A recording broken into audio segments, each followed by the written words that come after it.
Hey, how you doing? So you're looking for a hunter build, one that will keep you alive when things go sideways, but also has explosions, lots and lots of explosions. Stick around and I'll show you what might possibly be the easiest hunter build there is. If you like what you see, don't forget to leave a like, and if you think he might come back, then why not subscribe? You know, save future you some time. There's a few staples to this build, and none more so than the Gerfalcon's Hull perk. With the exotic perk See Me Feel Me, the first half of which is the meat of this build. Your void weapons gain volatile rounds after you emerge from being invisible, which is insanely powerful when paired with the aspects and fragments we put on later. But it's also worth noting the second part. When you're invisible and defeat a combatant whilst using a finisher, all of your weapons gain bonus damage. This is a massive 35% damage buff for 6 seconds to all of your weapons, just for finishing a guy who can't even see you. Not bad. On top of that, after using said finisher, you and your nearby allies gain a reserve overshield and improved class ability regeneration. These reserve overshields can be deployed by using your class ability. So to break that down, after doing a finisher, not only do you gain 35% damage buff to all your weapons, but you and your allies within 24 meters of you gain 375 class ability regen rate. When that class ability is used, you gain a 40 HP void overshield for 10 seconds.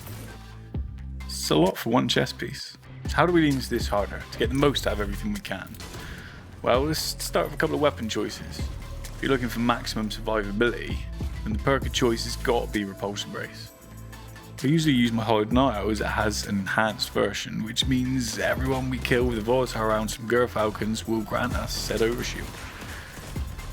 If you're looking for something a little harder hitting, how about Wave Splitter? This exotic trait has 3 oscillating power levels, but its second perk is what we're looking at. The supercharged battery makes it so collecting an orb of power grants a period of full power and an automatic reload that suppresses targets after sustained fire. I prefer using my Hollowed Knight on higher end content, but the Wave Splitter is a lot of fun and it suppresses targets, which also deals with overload champions, so it's worth giving it a spin. For heavy, anything void is good, but the retrofit escapade with 4th times charm and target lock is a beast when volatile is applied. As an added tip, you could also equip a primary with osmosis, which means that after you use your void nade, it will switch to void, meaning that all 3 of your weapons can apply volatile. How's about the subclass? Well, obviously Nightstalker for a start. You're super high like Deadfall, but in Season 21 Spectral Blades are getting a buff to damage and will be able to weaken, so maybe it's worth a look. Kind of your preference, I guess. For dodge, I go Marksman. Quicker cooldown, seeing as we're going to lean heavily into our weapons, it seems like the only choice. Jump is whatever you like, Snare Bomb is Snare Bomb. For grenade, I generally run Vortex, but if there's overload champions about it wouldn't hurt to get a suppressor grenade handy. Now for the fun part. First aspect we want to run is Stylish Executioner. Defeating weakened, suppressed or volatile targets grants invisibility and true sight. So, after gaining volatile from Gerfalcons, everyone we kill makes us invis and reprocs Gerfalcons, creating the endless loop of permanent purple explosions that we're looking for. To start this chain off though, we look to our second aspect, Vanishing Step. Simple as you like, dodging makes you invisible, thus proccing Gerfalcons in the first place and starting the endless chain from Stylish Executioner.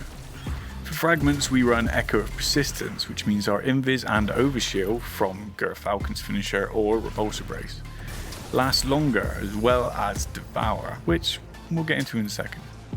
Echo of Cessation, which means our finishers create a burst of void damage, making nearby combatants volatile. More volatile, why not? But more importantly, defeating volatile targets creates a void breach.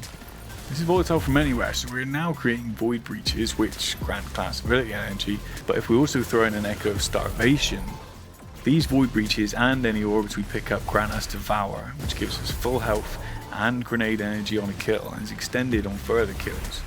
Echo of Persistence from earlier, the base duration is already extended to 15 seconds. The 4th fragment is kind of interchangeable. If you're running Wave Splitter, why not run Echo of Domineering, which reloads your weapons and grants increased mobility for suppressing a target, and defeating said target creates a void breach, further feeding our Devour. If running Vortex nades, maybe consider running Echo of Undermining. It's always a solid choice, making your nades weaken targets, but minus 20% discipline, it's a big hit. When it comes to mods, I'll leave my current loadout on screen. A lot of them are interchangeable, but there's a few essentials such as Void Siphon to help feed Devour and grant armor charge, Special Ammo Finder and Void Reserves to keep your Void weapons loaded, as well as many Void Surges as you want to boost your continuous Void damage. Since we're starting every encounter with a dodge, then it's worth running Reaper for more tasty orbs. Seeing as we should be trying to get invis finishers to proc our Gerfalcon's damage boost, reserve overshield and volatile damage burst granted by Echo of Cessation, it's worth considering a finisher mod to further benefit from it. The loop is simple. Dodge at the start of an encounter to go invis, then murder everyone in sight with your Void weapons. Everyone you kill will be volatile, making you invis, grant you an overshield if you have repulsor brace, spawn orbs and void breaches, pick them up and you've also got Devour. Any chance you get to finish someone whilst invis, do it for more damage, and that reserve overshield that you probably don't even need at this point. And that's kind of it.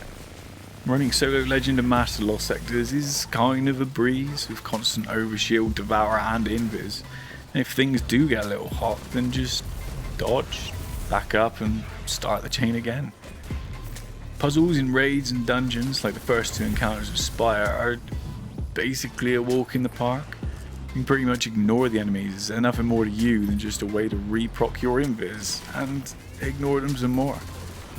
I hope you enjoyed, and if you did, don't forget to leave a thumbs up. And for those who care, I'll leave my Hunter fashion on screen now, but either way, I'll catch you later.